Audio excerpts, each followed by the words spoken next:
大家好，歡迎翻到嚟揼揼深夜食堂。今日咧，我哋跳出香港嚟到澳門咧，當然係要試一下葡國菜啦。咁而咧，我係冇食過葡國菜嘅，咁所以我哋今日咧就邀請到我哋澳門嘅同事 James 帶我哋咧嚟試當地嘅葡國菜。你好，許娜。咁我今日就帶嚟呢間我喺澳門必食嘅葡國菜啦，意境。咁如果想知道我哋點樣將葡國菜去襯酒嘅話咧，就要睇落去啦。仲要記得 subscribe 我哋嘅 YouTube channel 添啊！James 雖然咧我就冇食過葡國菜嘅，咁但係咧我咧有讀 wine， 咁所以咧對葡萄牙嘅酒啦，同埋咧佢哋大概提子嘅味道咧都略知一二。咁今日咧大家為人熟悉嘅 port 當然要有啦，而且咧我哋亦都有 Watsons Wine 會有賣嘅 still wine 白酒同紅酒。我哋帶咗3款酒嚟做個 challenge 俾你，等你咧去 pair 下 with 一啲嘅葡國菜，好唔好啊？好啊，冇問題。其實葡國菜咧係澳門最具代表性嘅飲食文化啦，用咗好多唔同嘅香料，尤其是係橄欖油嘅。咁咧我就叫咗幾款最適嘅菜式，同你去試下。首先我叫咗3款唔同做法嘅馬介休啦。馬介休咧係真係原跡鱈魚嚟嘅，例如馬介休球啦，或者就咁齋食啦，或者同其他配菜炒埋一齊嘅，我覺得咧就會好襯你帶嚟嘅一款白酒。哦，馬介休係咪葡國菜必食嘅一個食物嚟？當然啦。哇，咁等我咧喺未開始之前食嘢咧，我就一定要介紹下我哋以下嚟嘅呢個酒莊。咁我哋今日帶嚟嘅一款新入嘅酒莊啦，就有白酒同埋紅酒嘅。Definido 咧就喺2018年咧由 Carlos 咧成立嘅。咁咧佢哋曾經咧去到波爾多啦同埋布根地學習釀酒，然後咧再花7年時間喺葡萄牙最出名嘅酒莊之一咧 Newport 咧就做釀酒師嘅。咁打響咗個名堂之後咧，佢咧就成立咗自己嘅品牌。大多數嘅葡萄牙酒款咧都係產自 Douro Valley 啦，特別係大家認識嘅 Port Wine 啦。咁但係咧 Carlos 咧就跳出 Douro 去到 Dow 去釀酒。咁 Dow 咧嘅酒款咧普遍比起 Douro Valley 咧都會係輕身一啲嘅，但係咧因為佢嘅單寧同埋酸度都非常之足夠咧，令到佢可以陳年好耐。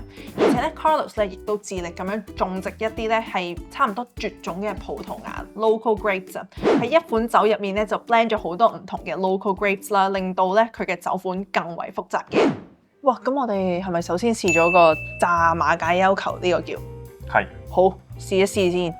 因為咧嗰個馬介休球咧係非常之鹹香，好似一啲炸嘅鹹魚球。啱啱聽你講就係 mix 咗啲薯仔啦，再加一啲鹽漬嘅鱈魚。咁所以咧成個味道係非常鹹香啦、濃味嘅。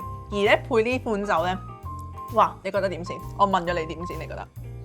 我覺得非常之好，因為呢款酒飲落去咧，都有一啲鹹香嘅，同埋好有礦物質嘅感覺，好 minerality， 所以我覺得係配呢個馬介休球係絕配。我都覺得係，佢真係完全咧嗰個 body，無論係 body 好或者係嗰個所有嘅味道東西咧，係完全係好似 made for 呢一個球咁樣，or 其實係非常之適合配馬介休喎。呢款酒係。許娜考下你啊，咩叫做 Viñas Verdes？嚇！你考我啊 Viñas Verdes 咧就即係 old vine 咁嘅意思，因為咧葡萄牙咧都係一個比較老舊嘅產區啦，咁所以咧其實佢有好多老藤喺度，差唔多100至200年嘅路去到，咁而且咧嗱我哋幫你解讀埋添，如果咧你之後會去想試一款葡萄牙酒嘅話咧，其實如果 label 入邊有 Branco 咁解咧，咁就即係 white 啦，然後 Tinto 咧喺嗰個 label 度就係 red 咁解嘅。咁我哋試完炸鱈魚球，我哋可唔可以試埋呢一個？係一個 scrambled egg with 馬介休係咪啊？係啦，咁中文其實叫做薯絲馬介休。哦，好，試一試先。我覺得咧，相比起啱啱嘅炸馬介休球啦，薯絲嘅馬介休咧，佢咧就會偏向冇咁鹹啊，佢成個味道，佢咧就會令到呢款酒咧嗰個果香嗰個酸度咧突出少少。我覺得除咗果之外，飲到呢酒嘅花香味咁樣咯，因為呢酒我覺得帶有少少白花嘅味道咁樣。係啊。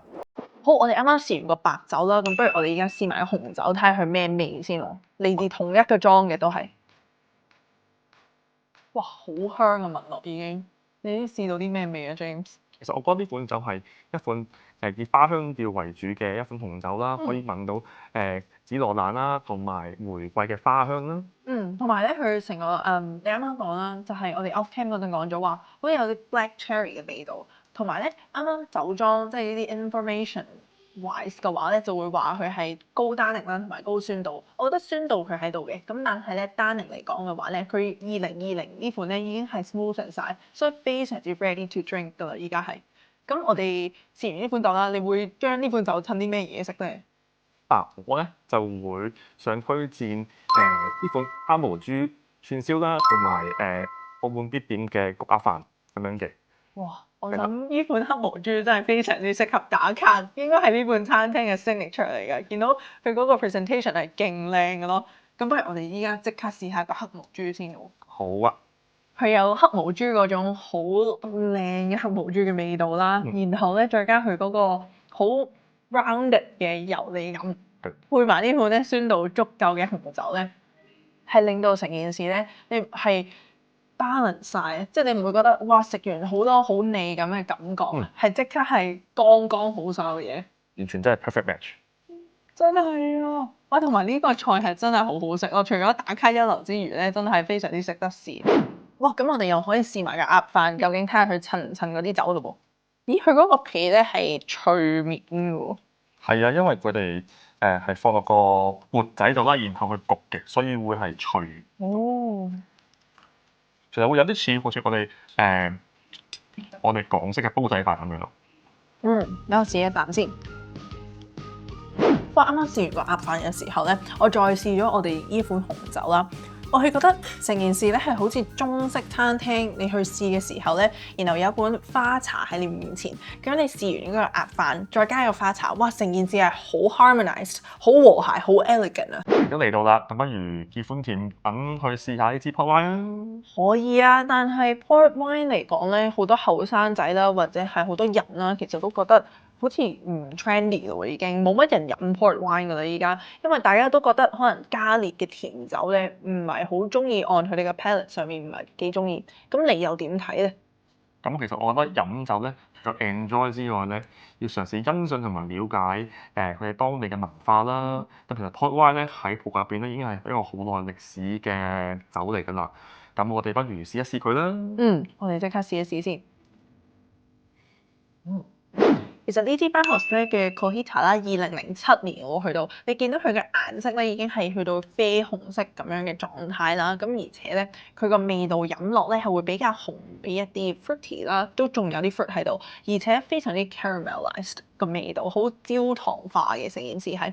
咁我會覺得單飲咧可能會有啲人會覺得有少少甜，咁但係如果襯埋個甜品咧，我又覺得可能會襯到喎，真係。不如我哋試埋個甜品如何啦？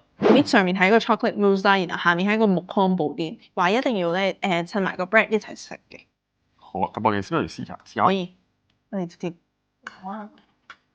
哇！真係同想象中嘅味道一樣，好似黑森林蛋糕咁樣，成件事咧係好完整嘅。即刻試完之後，因為本身呢個朱古力唔會話好甜咧，係黑朱古力大概嗰個味道，然後再配埋呢一款咧，反而再加咗少少甜落呢個甜品度咧，成件事咧就唔會過甜，所有嘢 just fit。我覺得仲帶多咗少少咖啡嘅味道添。因為啲酒又咁 smooth，然後啲個甜品又係咁 smooth，我覺得完全真係好夾。我都覺得如果去到餐廳嘅時候，可能未必會嗌一支啦，但係咧餐廳有得揀一杯杯嘅話咧，絕對係值得試呢一個嘅 pairing 㗎。